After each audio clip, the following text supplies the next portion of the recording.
is not part of our consideration. Your economic policy is looking for a lower New Zealand dollar in order to help the export sector.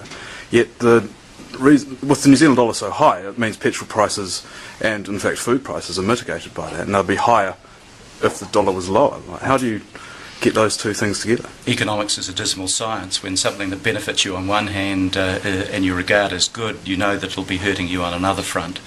But frankly, with high inflation and with a dollar that's now estimated to rise back into the mid-80s against the American dollar, that's going to hurt a lot of our exporters, particularly in the manufacturing area, and that's going to damage employment prospects.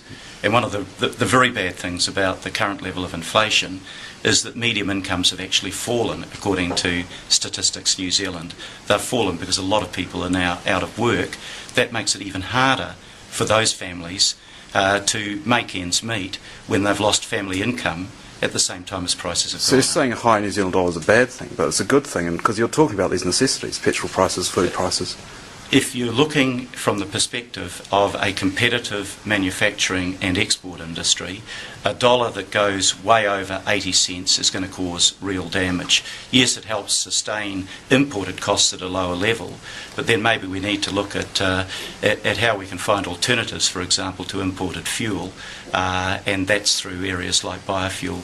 That really starts to make sense when you look at the rising cost of fuel. If you look at Australia, the dollar's 104 against the US, and they're going gangbusters. Well, they are, but that's because a whole lot of things that they've done have been the exact opposite of what the national government has done in this country. They've promoted innovation and creativity, for example, through a 15% R&D tax credit. They've focused on skilled training when this government has ignored it. They gave stimulation across the economy rather than just to people at the top.